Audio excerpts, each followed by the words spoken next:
गोटे जंगल रे गोटे हरिणी रहुथिला।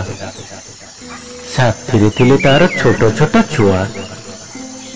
मन खुशी रे छुआ मानक सहित से बन रे रहुथिला। कौलिया घास आउ सागुआ डाल पत्र से खाउथिला। बेले बेले जंगल भीतर को तार छोट छोट छुआ को नहीं चरिबा को जिबाकू मनरे से भय करुथिला। काहेकि ना बाघ, सिंह, बणुआ कुकुर, हेटा शृगालंकर भय थिला ता पाई। हरिण तो गोटे निरीह पशु, ता मांस खाइबाकू सभिंकर लोभ। बणर पशु मानक मध्यरे हरिण सुंदर और सरल। मनीष समाज रे जेपरि गाई सेहीपरि हरिण एक निरीह पशु। दिनकर कथा, हरिणीटी तार शिशु मानक सहित बन घास चरुथिला। ठीक यही समय रे जने शिकारी आसी पहुंचला। हरिणी को धरिबा पई शिकारीटी जाल बिछाइला। गोटिए पटरे जाल, अन्य दुई पटरे निया और बणुआ कुकुर जगाई शिकारीटी निजे धनुषर धरी आउ गोटे पाखरे जगी बसिला। हरिणीटी शिकारी को देखि डरीगला। निज सहित निज छुआर किपरि जीवन बंचाइब सेई कथा मने मने भाबिबाको लागिला। भगवान विपदरे ही साहा होइथांती। हरिणीटी एथर भगवान को डाकिबाको लागिला। हे प्रभु, तुमे मते संकटରୁ रक्षा कर, मो छुआ को उद्धार कर। तुमे चाहिए ए विपदରୁ मते निश्चय उद्धार करि पारिब। मो तुम निकटरे एतिकी गुहारि करुछि प्रभु, मते ए विपदରୁ रक्षा कर। हरिणीटीर एपरि विकल निवेदन भगवान को कान रे बाजिला। भगवान तो सबुबेले भक्त पाई। एथर भगवान इंद्र देवता को आदेश देले हरिणी को ए विपदରୁ उद्धार करिबा पाई। एहा परे इंद्रदेव घड़घड़ी सह वर्षा करिबाको लागिले। वर्षा जलरे शिकारी जालिथिबा निया लिभिगला। झड़ बरसारे जाल चिरीगला। वज्रपातरे कुकुर मरीगला एवं निजे शिकारी निर्धन हेला।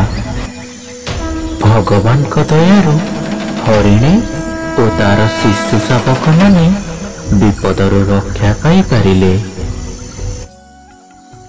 गोटाई जंगलटाई थाए। सेही जंगल रे गोटे बिलुआ रहुथिला।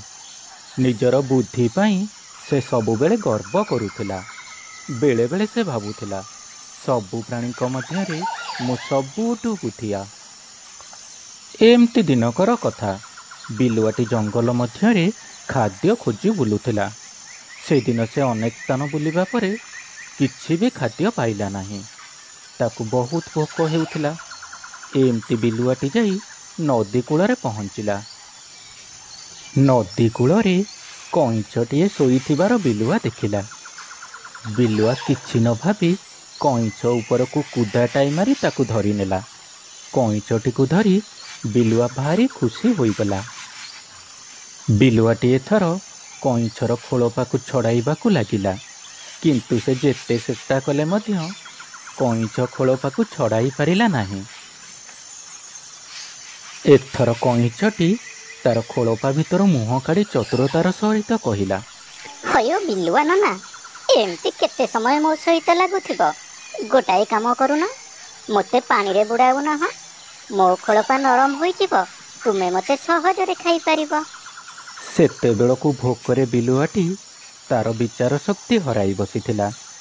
ଏଥର ସେ କଇଁଛକୁ ନଦୀ ଭିତରକୁ ପକାଇଦେଲା।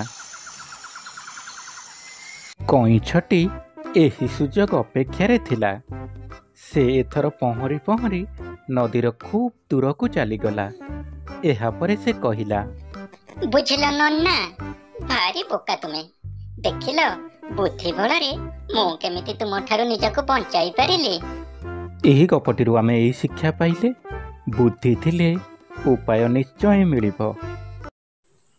ଦିନେ ଗୋଟାଏ ଛେଳି ଗୋଟାଏ ଜଙ୍ଗଲରେ ବୁଲୁଥିଲା। ଜଙ୍ଗଲରେ ବୁଲି ବୁଲି ଘାସ ଖାଇବା ଭିତରେ ଛେଳିଟି ଗୋଟିଏ ଝରଣା କୂଳରେ ପହଞ୍ଚିଲା। ଝରଣାର ଆର ପାଖରେ ଛନଛନିଆ ଘାସରେ ପରିପୂର୍ଣ୍ଣ ଥିଲା। ଛେଳିଟି ଛନଛନିଆ ଘାସ ସବୁକୁ ଦେଖି ସେସବୁକୁ ଖାଇବାକୁ ମନରେ ଲୋଭ କରି ବସିଲା। ହେଲେ ଝରଣା ସେ ପାଖକୁ ସେ ଯିବ କିପରି? କିଛି ସମୟ ଏଣେ ତେଣେ ଆଖି ବୁଲାଇବା ପରେ ଝରଣା ଉପରେ ଗୋଟାଏ କାଠ ଗଣ୍ଡି ପଡ଼ିଥିବାର ଛେଳିଟି ଦେଖିବାକୁ ପାଇଲା। ଏଥର କାଠ ଗଣ୍ଡିଟି ଦେଇ ଝରଣା ଆରପାରକୁ ପାର ହେବା ପାଇଁ ଛେଳିଟି ଚାଲିଲା। ଏହା ପୂର୍ବରୁ କାଠ ଗଣ୍ଡିର ଅପର ପାର୍ଶ୍ୱରେ ଆଉ ଗୋଟିଏ ଛେଳି ଝରଣା ପାର ହେବାକୁ ଆରମ୍ଭରୁ ଠିଆ ହୋଇ ରହିଥିଲା। ଏଇ ମତେ ତୁ ଛାଡ଼ି ଦେ, ମୁଁ ଘାସ ଖାଇବାକୁ ସେପଟକୁ ଯାଉଛି। ମୁଁ ଆରମ୍ଭରୁ ଆସି ଏଠି ଠିଆ ହୋଇଛି, ତେଣୁ ମୁଁ ପ୍ରଥମେ ଯିବି। ତୁ ମୋ ରାସ୍ତା ଛାଡ଼ି ମୋ ଆଗରୁ ଉଠିଯା। ଅପର ପାର୍ଶ୍ୱରେ ଥିବା ଛେଳିଟି ମୁହଁରୁ ଏପରି କଥା ଶୁଣି ପ୍ରଥମ ଛେଳିଟି କିଛି ସମୟ ଭାବିବାକୁ ଲାଗିଲା। ମୋ ମା ନିକଟରୁ ମୁଁ ଦିନେ ଠିକ୍ ଏହିପରି କାହାଣୀଟିଏ ଶୁଣିଥିଲି। ଦୁଇଟି ଛେଳି ଏକଦା ଦିନେ ପୋଲ ପାରି ହେବାକୁ ନେଇ ନିଜ ନିଜ ଭିତରେ ମାରପିଟ ହୋଇ ଶେଷରେ ନଦୀ ଜଳରେ ପଡ଼ି ମୃତ୍ୟୁବରଣ କରିଥିଲେ। ଏହାପରେ ପ୍ରଥମ ଛେଳିଟି ଦ୍ୱିତୀୟ ଛେଳିକୁ କହିଲା, ଆମେ ଗୋଟେ କାମ କଲେ ହୁଅନ୍ତାନି? ମୁଁ ଏଇଠାରେ ଏଇ କାଠ ଗଣ୍ଡି ଉପରେ ଶୋଇ ପଡୁଛି, ତୁମେ ଡିଆଁଟାଏ ମାରି ଆରପଟକୁ ଚାଲିଯାଅ ଏବଂ ଝରଣା ପାରି ହୋଇଯାଅ। ନିଜ କଥା ହିସାବରେ ପ୍ରଥମ ଛେଳିଟି କାଠ ଗଣ୍ଡି ଉପରେ ଶୋଇ ପଡ଼ିଲା। ଦ୍ୱିତୀୟ ଛେଳିଟି ଏହାପରେ ଡିଆଁଟାଏ ମାରି ଯାଇ ପହଞ୍ଚିଲା ଆରପଟରେ। ଏହିପରି ଭାବରେ ଦୁଇ ଛେଳି ଶେଷରେ ଝରଣା ପାରି ହେଇପାରିଲେ। ବୁଝିଲୁ ଠେକୁଆ, ମୁଁ ହେଉଛି ଏ ଦୁନିଆର ସବୁଠାରୁ ବୁଦ୍ଧି ଆଉ ବଳଶାଳୀ। ବୁଦ୍ଧିରେ କି ବଳରେ ମୋତେ କେହି ବି ହରାଇ ପାରିବେ ନାହିଁ। ସେଇଥିପାଇଁ ତ ମୁଁ ହେଉଛି ତୁମମାନଙ୍କର ରାଜା। ଛୋଟ ମୁହଁରେ ବଡ଼ କଥା ମହାରାଜା, ଆପଣ ବଳଶାଳୀ ନିଶ୍ଚୟ, କିନ୍ତୁ ପୁଣି କ'ଣ ଠେକୁଆ? ମହାରାଜା, ଏ ପୃଥିବୀରେ ମଣିଷ ହେଉଛି ସବୁଠାରୁ ବୁଦ୍ଧିମାନ। କ'ଣ କହିଲୁ? ମଣିଷ ହେଉଛି ସବୁଠାରୁ ବୁଦ୍ଧିମାନ? ସତରେ କ'ଣ ମଣିଷ ମୋ ଠାରୁ ବୁଦ୍ଧିମାନ? ସେ କିପରି ଯିବ?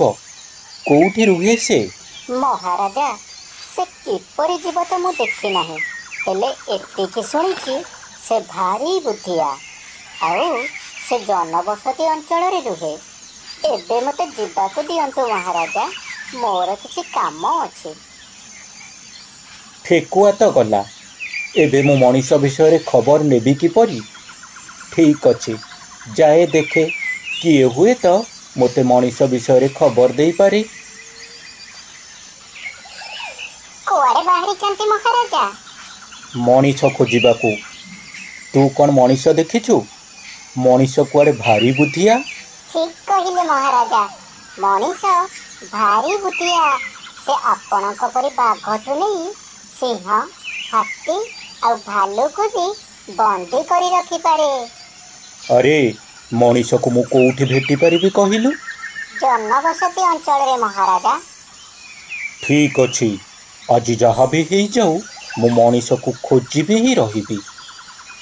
ଆରେ, ସମସ୍ତେ ତ ମଣିଷକୁ ବୁଦ୍ଧିଆ ବୋଲି କହୁଛନ୍ତି। ମୋତେ କାହିଁ ଲାଗୁଛି ଆଗକୁ ମୋତେ କେହି ବି ରାଜା ବୋଲି ମାନିବେନି। ଆରେ ହାତୀ, ତୁ ଏଠି କ'ଣ କରୁଛୁ? ଆଚ୍ଛା, ତୋତେ ଗୋଟେ କଥା ପଚାରୁଛି, କହିଲୁ ମଣିଷ ଜନବସତି କୋଉଠି ତୁ ଜାଣିଛୁ? ଏଇ ଆଗକୁ କିଛି ବାଟ ଗଲେ ଜଙ୍ଗଲ ଶେଷରେ ମଣିଷ ଜନବସତି ପଡ଼ିବ। ହଉ ହଉ, ତୁ ଥା, ମୁଁ ଚାଲିଲି। मोर मनीष जनबसती अंचल किसी काम अछि। अरे बौला, मनीष कौठु मिलिबे कहि परिबु? महाराजा, आपण जंगल छाड़ी हठात एठारे पुणी मनीष संधान? तोते जेतिकी पचारुची बास सेतिकी कह। एई टिकिया आगरे ही आपण मनीष देखि परिबे, हेले सावधान थिबे, मनीष भारी बुद्धिया। अरे ये केउ प्रकारर जीव? मु तो एपरी जीव केबे देखिनी। तू पुणी किए रे? मते कहिलु देखी, मनीष को मु केउठु पाइबी? अरे बाघ राजा आपण, मु भी तो आपणक परी मनीष को खोजुची। तारी पाई पाए लुहार जंता बनईची, ताकू पाइले एइठी बांधी करी रखिबी। ठीक अछि, आजिठु तू आउ मो दुहे मिसी मनीष को खोजिबा। पाइगले देखिबी केते बुद्धि आसे मनीष। ठीक कहिला बाघ राजा।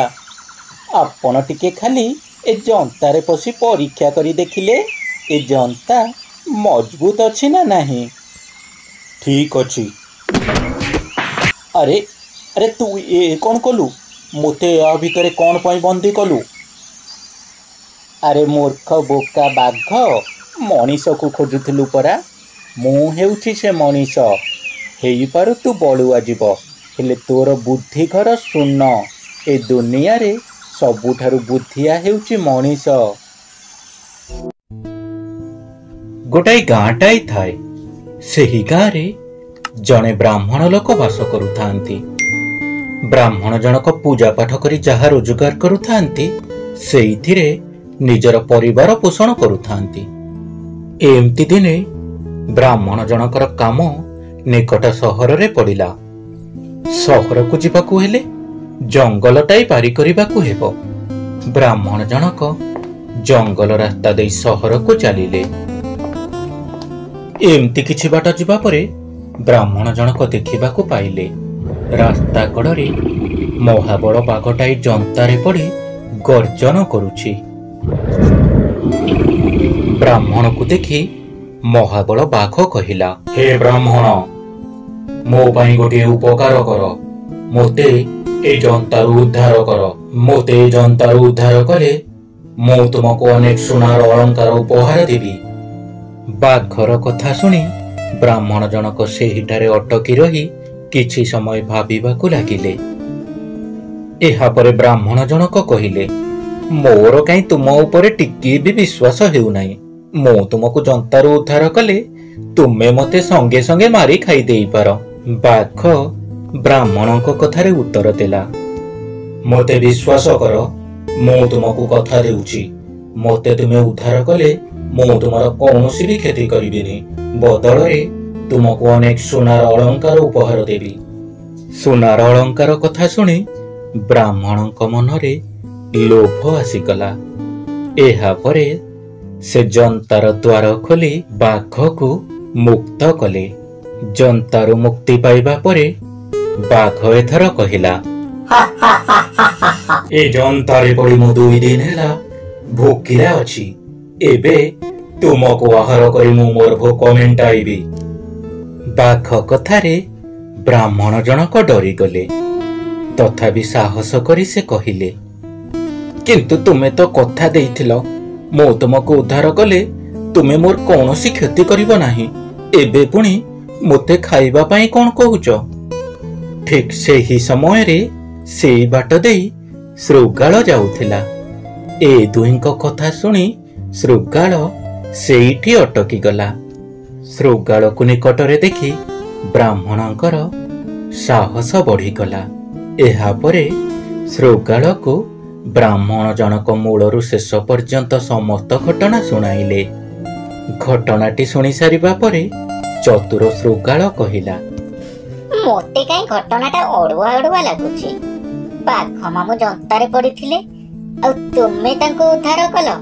माने मो कहिबा कथा हला एड़िकिटिए जंतारे बाघ मामू पड़िले किपरि? बाघ मामू आम समस्तंकर ए जंगलर राजा, तांको कि एड़िकी जंतारे पकाइला?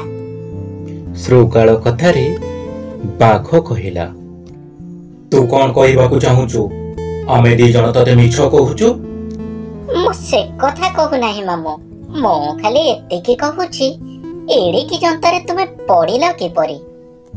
श्रोगाळ मुहरु एतिकी कथा शुणी बाघ संगे संगे प्रमाण देबाकू जाई जंता भितरे पशिगला।